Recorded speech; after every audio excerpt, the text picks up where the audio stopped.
By 7 a.m., Alu was already in a borrowed white shirt, his only clean pair of trousers, and shoes that had been polished so much they looked almost new. He held Chief Adekunle's card tightly, as if it were a key to heaven. When he arrived at Victoria Island, his jaw dropped. The building in front of him was like something out of a dream, tall, shining, and guarded by men in suits. He hesitated before walking to the reception desk. "Good morning, Ma. Please, I'm here to see Chief Adekunle Johnson," he said nervously. The receptionist raised an eyebrow. "Do you have an appointment?" He showed her the card. Her expression changed immediately. "Please, wait a moment." Minutes later, a man in a suit approached and said, "Follow me." Alu's heart raced as he entered a spacious office overlooking the city. Chief Adekunle stood by the window, smiling. "Ah, Alu.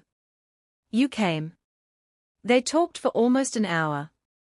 Alu explained his background, his education, and his struggles. Chief listened quietly. Then he said, "I like your honesty and your determination. I have a small opening at my factory in Oshodi. It's not much, but it's a start." Alu could barely speak. He accepted immediately. At AJ Tech Industries, Alu worked harder than anyone. He arrived early, stayed late, and treated every assignment like it was his life's mission. When others complained, he found solutions. When engines failed, he repaired them. Soon, even the senior engineers started asking for his help. Months turned into years. Alu became a supervisor, then a production manager. Chief Adekunle noticed his growth and made him his personal assistant. But the real turning point came 5 years later. Chief Adekunle was preparing to retire and needed someone to lead the company. Everyone expected one of the older directors to be chosen, not the former Okada rider. At the final board meeting, Chief stood before everyone and said, "When I met Alu, he was riding a motorbike under the sun,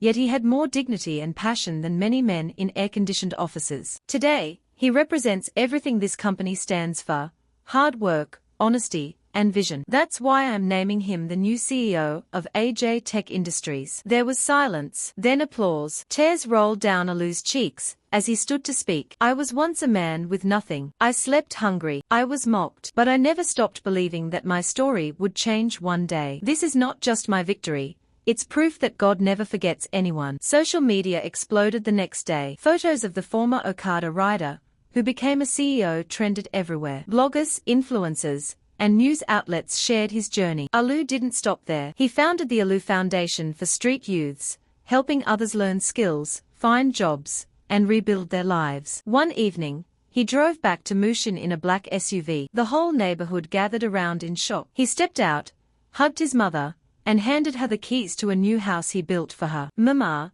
this is for all the nights you prayed for me," she cried in his arms. "My